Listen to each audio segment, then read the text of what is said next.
on se retrouve pour un focus sur l'inattention. Donc l'inattention qui fait partie des 3 grandes catégories de symptômes qu'on va rechercher chez un enfant TDAH.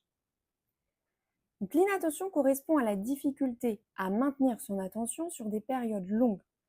Ce sont aussi des enfants qui peuvent présenter des difficultés pour sélectionner et trier les informations.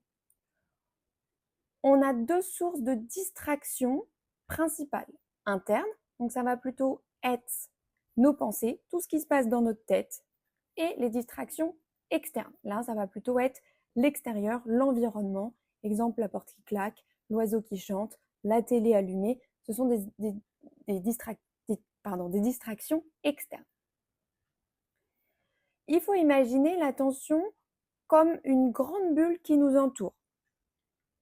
Sur cette bulle, il y a des petites portes. Et à chaque porte, il peut y avoir des distractions. Lorsque on est vraiment concentré, toutes nos portes sont fermées. Et dès qu'une porte s'ouvre, ça peut nous distraire. Par exemple, une porte qui claque peut nous faire peur, nous faire sursauter. On sort de notre attention. Voilà, il faut vraiment, comme sur l'image, il faut vraiment imaginer la bulle de l'attention avec plusieurs distractions. Là, on retrouve des distractions externes, donc la mouette, les haut-parleurs, le ballon et qui est derrière ma vidéo, le téléphone. Et on a une distraction interne qui est voilà, l'enfant qui pense au Lego. Donc l'inattention dans votre quotidien, ça va être des enfants qui interrompent fréquemment ce qu'il est en train de faire. Il ne finit pas ce qu'il commence. Il va passer du coq à l'âne dans les conversations. On va même intervenir en dehors de sujet. Il respecte difficilement les instructions dans ses travaux scolaires ou dans d'autres activités. Ce n'est pas dû à de l'opposition ou à un manque de compréhension. Là, on parle vraiment d'inattention. C'est souvent des enfants qui font des erreurs d'inattention dans les travaux scolaires ou dans d'autres activités. Ils ne semblent pas écouter quand on leur parle. Ils ont des difficultés à organiser leurs tâches, leur matériel scolaire ou leur activité. Ce sont des enfants qui vont éviter de faire des activités qui demandent un effort intellectuel ou ne vont pas être très persévérants. Ils vont prendre beaucoup de temps à se mettre au travail ou à réaliser une tâche. Ce sont des enfants qui perdent ou qui oublient très souvent leur fourniture scolaire ou les objets personnels. Ils sont souvent dans la lune et ils se laissent facilement distraire par ce qui se passe autour d'eux. Ce sont des enfants qui vont avoir des difficultés à se rappeler ce qu'ils doivent faire, qui vont avoir des difficultés à pratiquer leur attention et qui vont se fatiguer très vite ou vont perdre très facilement l'intérêt pour des activités.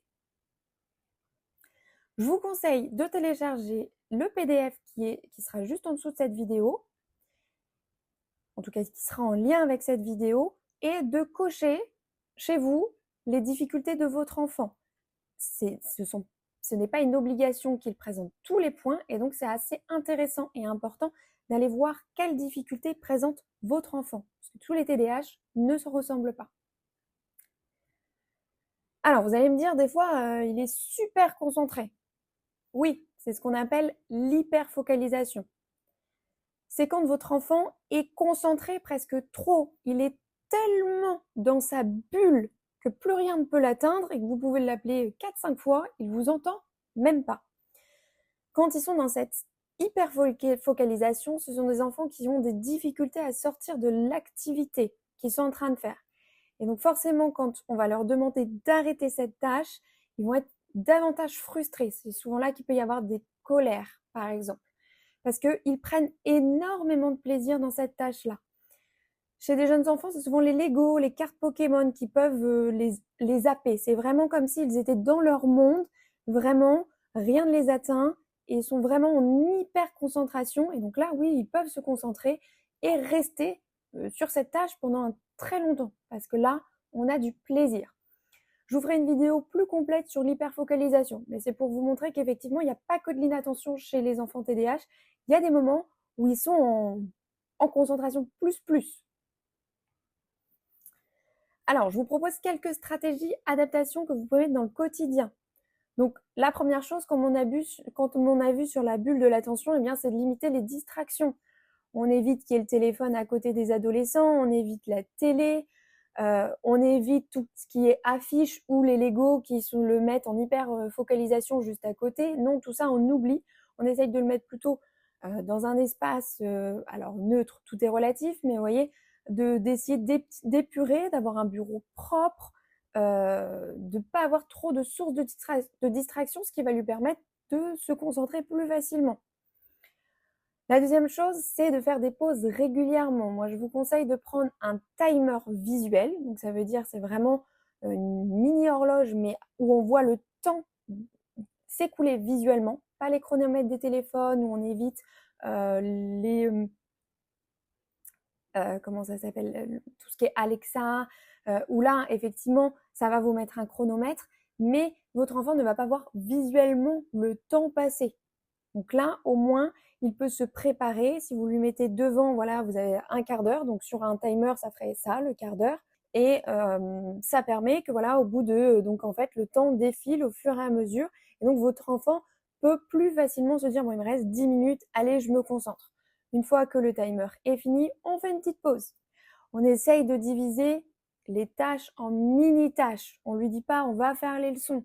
Alors, si, vous pouvez lui dire, mais ça sera plus facile pour votre enfant de se motiver si vous lui dites, bon ok, on sort juste le cahier de maths. Vous voyez, le cahier de maths, c'est pas très compliqué. On sort le cahier de maths. Plutôt que de dire, on va faire les leçons qui peut être décourageant pour tous les enfants. Et la dernière stratégie, astuce que j'ai à vous donner pour l'instant, c'est d'essayer de rendre les activités amusantes. Eh bien, pourquoi pas se brosser les dents avec vous, pourquoi pas essayer de faire le ménage en chanson. Vous voyez, l'idée, c'est de prendre du plaisir et de faire la tâche. Voilà. Donc ça, je pourrais vous donner quelques idées. J'en ai mis ici. Vous voyez, s'habiller avant la fin du chronomètre, donc du timer visuel, du chronomètre visuel, faire des petits calculs par exemple avec l'argent, si s'il est en train d'apprendre les additions, bah, pourquoi pas aller chercher le pain, vous avez 5 euros et on fait des petits calculs, combien la boulangère ou le boulanger doit vous redonner. Vous voyez ces petits calculs-là, ou par exemple pendant les vacances, vous leur donnez un petit billet et c'est à eux de calculer ce qu'ils peuvent s'acheter, oui ou non. Et effectivement, c'est pas du calcul sur table, hein, mais ça permet de travailler les calculs. Voilà, pour l'inattention, pour l'instant, on s'arrête ici. Je vous retrouve tout de suite pour le focus sur l'hyperactivité et l'impulsivité.